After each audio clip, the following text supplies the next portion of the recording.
What's the relationship with you and Gunna right now? I don't got no relationship, you know? You know what? Imagine me telling you that after years of taking non-stop jabs from Lil Baby, Gunna might have finally dropped the perfect response without even opening his mouth. This moment had the whole internet spinning, and it wasn't even from him talking.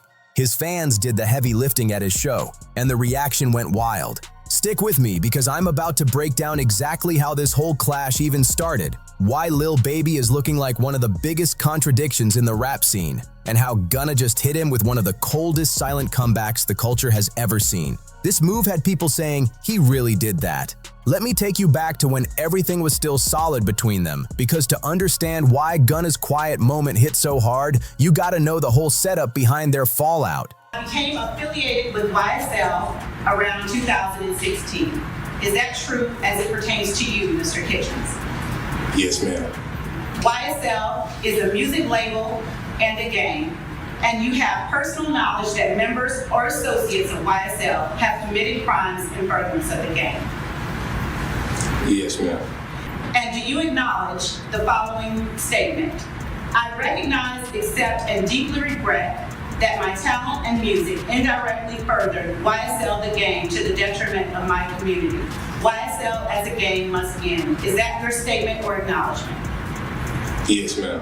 Gunna and Lil Baby weren't just co-workers, they moved like brothers in the Atlanta scene. Their joint mixtape Drip Harder blasted to number 4 on the Billboard 200, pulling in 130,000 units in week 1, and tracks like Drip Too Hard turned into full-blown anthems. These two were locked in for years. They performed together, traveled together, even lived under the same roof at times. Baby even said Gunna put him on game by paying him $100 to help him learn the basics of writing. Every time they linked up, they cooked something serious in the studio. But everything flipped in 2022. The moment Gunna took that Alfred plea deal in the YSL case, the streets started whispering and the bond between them cracked in a major way. I like this personally. I think this is bad. First of all, this is the first time he's done this. Yeah. Lil Baby, you can't avoid Gunna. Your fans want to hear Drip Too Hard. They want to hear these songs that are amazing hit songs that you happen to have with Gunna. You're skipping them because Gunna's a snitch or a rat? I thought Young Thug's father said that. Technically, he's not, right? There's some YSL niggas now saying that, he's not. But Lil Baby's trying to stand on business and be like, f that. We're skipping the song. We're not even playing the song at the concert no more. For anyone who doesn't know, an Alfred plea basically means you keep saying you're innocent, but you also acknowledge the system might have enough evidence to hit you with a conviction. It's a legal move that helps you dodge a long trial and a heavier punishment. But in street culture and in hip-hop, anything that looks like teaming up with the system gets labeled as snitching, even if the situation is way more complicated. The moment Gunna took that plea, the whole industry shifted on him and Lil Baby came down the hardest. He unfollowed him instantly and made it clear he was cutting every connection. This didn't feel like business. This felt emotional, like Baby really believed someone he viewed as family turned his back on him. Then December 2023 came, and that's when the first major hit dropped. Baby was on his It's With you and Gunna right now? I don't got no relationship, you know? Only Me tour, and when Drip Too Hard started playing, something he had performed hundreds of times, he shut it down on the spot and told the crowd, "Turn that off. I don't mess with rats." The whole place exploded, and the clip went viral across the internet within minutes. Baby wasn't just distancing himself from Gunna, he was publicly cutting off their entire legacy together right in front of thousands. And the disrespect hit even deeper because Drip Too Hard was their biggest win together, a track that brought in major money and helped turn both of them into stars. For Baby to throw that song away on stage was like rewriting their whole history in real time. That moment showed Baby was ready to throw away their whole legacy just to make a statement about street rules. But he wasn't stopping there. Only 9 days later, he dropped a track called 350, where he spelled out exactly how he felt with the line, "I don't care what a rat still, and I said what I said, don't at me." The bar hit hard. He didn't say Gunna's name, but everybody knew who he was aiming at. In Baby's eyes, Gunna crossed a line he couldn't come back from, and their bond was done for good. All through 2024, Baby kept sending shots, some slick, some direct. In interviews, he kept bringing up loyalty and staying solid, clearly hinting that Gunna broke that code. Every time Gunna dropped new music or caught a win, Baby had something sharp to say. On social media, Baby posted cryptic I need a verse from you. If you feel like replying, if you feel like you want to reply to it, saying or something, man, don't do it. Drop it on my album. I'm dropping a surprise album on the same day that drop it. Send your verse in, bro. I want you and Wham on the same song. Send your verse in. I love you. messages about fake friends and people who switch sides when pressure hits. And as time passed, the shots got even more personal. Baby started flipping their old lyrics and using them as digs, performing their old collabs but switching the words. I just won't call their names, just because some of them just told me in privacy. All of them rappers start not with Gunna, speaking out, they're chilling away. Thug got out, Gunna kinda hot. Ain't like you're trying to really like jump and work with Gunna, but he's kinda stuck in a Clown Gunna in front of crowds. The latest, and easily the most disrespectful, shot came when Baby dropped that gym line, rapping, "Push up on him at the gym, I hope Aneem doing his push-up." Put up and play games, man. That man told you should have went in there and kept your mouth closed. If you a rat, you a rat. You took a plea saying, you know this a game. That bar hit different because it wasn't just about the snitching talk. It was personal. He was clowning Gunna's weight drop and his whole physical change. For someone who used Now, again, y'all made a song talking, take it to trial, but you just copped out and left your man for dead. You talking about scratch that song or delete that. to move like your closest friend to come at you like that, that's when you know the bond is officially gone. And the wild part is, Gunna's fitness journey has been one of the brightest things in his life since getting out. He dropped over 50 pounds, got into top shape, and even spoke about how working out helped his mind and his spirit. So Baby mocking that progress showed he wasn't just taking professional shots. He was willing to take it to a deep, personal place. But this is where everything flips, because the situation gets messy real fast. According to a leaked jail call that went viral, Young Thug himself said Baby and Lil Durk jumped the gun when they started calling Gunna a snitch.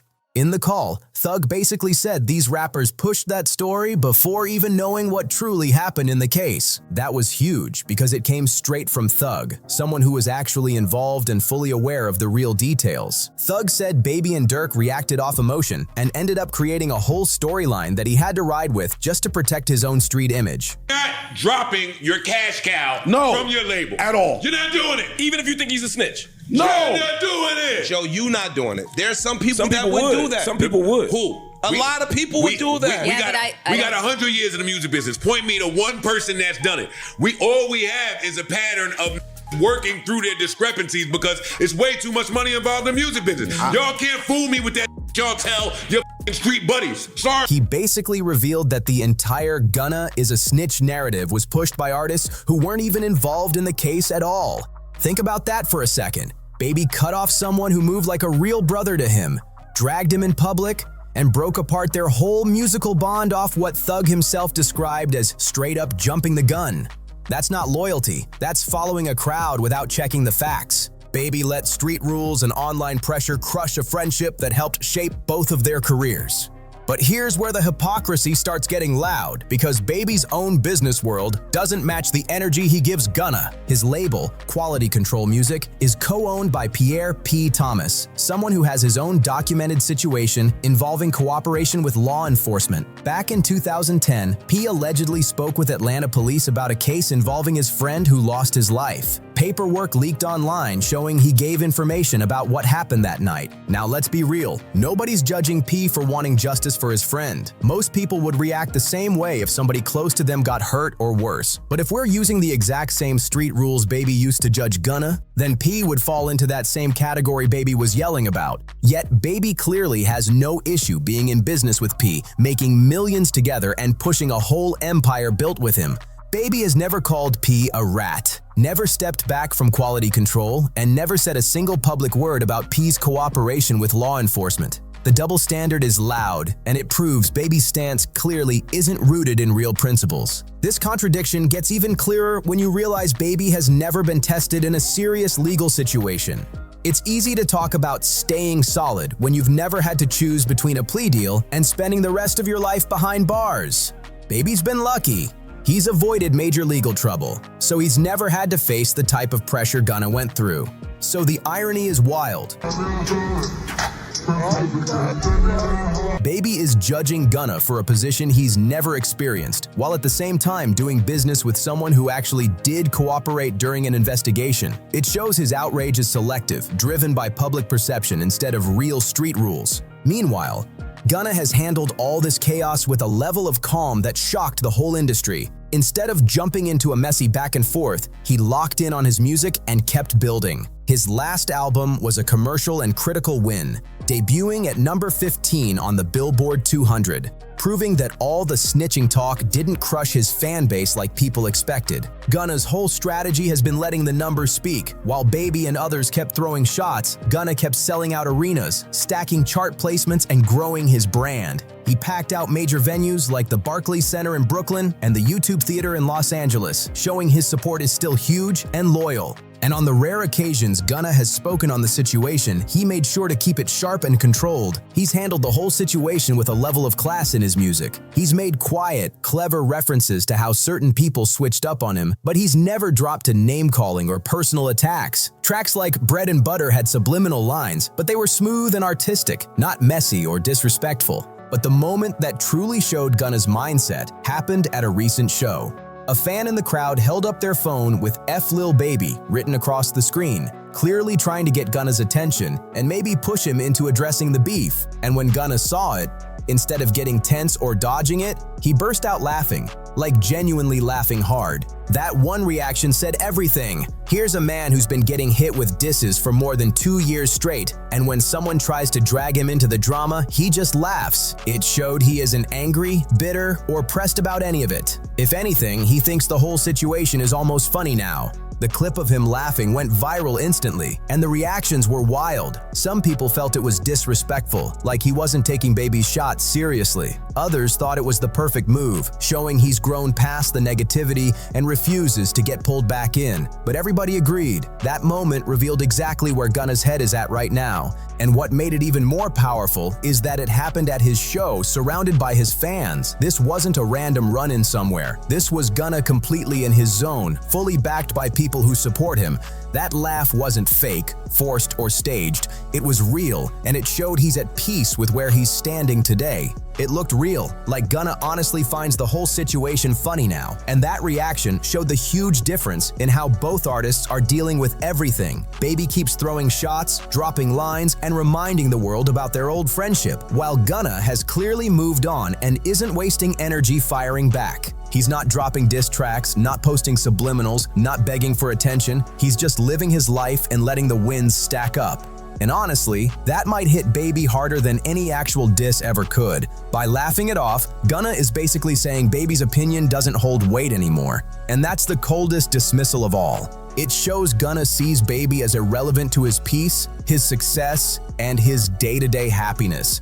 And the timing makes it even heavier, because Gunna already proved he can win without Baby's support. His tour has been selling out heavy. His streams are strong, and he's still one of the top names in trap music, no matter what people tried to say about him. He's shown the whole industry that the attempts to shut him out didn't work, and that his fan base still rocks with him regardless of the snitching accusations. Meanwhile, Baby's recent projects haven't hit the same as his earlier work. Fans and critics have even mentioned his music sounds less inspired ever since he cut ties with Gunna, almost like that creative spark they had together mattered more than he wanted to admit. The contrast is loud. One artist is leveling up, and the other looks like he's still stuck on the past. The chemistry they had in the studio was serious, and losing that creative spark might have hurt Baby's music more than he expected. These two weren't just making songs. They were shaping a whole sound, building a movement, and stacking millions together. But when pressure hit, that friendship collapsed instantly, without real conversation or even trying to understand each other's sides. And that's why Gunna's laughter at that concert felt so cold and powerful. Without saying a single word about Baby, he showed he's unbothered, successful, and honestly entertained by the whole situation. That kind of silence hits way deeper than any diss track ever could. It's a move that gets under someone's skin because it shows emotional control. something we rarely see in rap conflicts. Baby keeps throwing shots, keeps bringing up the past, but Gunna looks like he found real peace and doesn't feel the need to fight back. That laugh wasn't just a reaction to a fan sign, it was a full statement about where Gunna stands mentally and emotionally. And honestly, that might be the most devastating response of all. If you rocked with this breakdown, make sure you like the video, drop a comment, share it with the crew, and hit that subscribe button so you don't miss what's coming next. See you on the next one.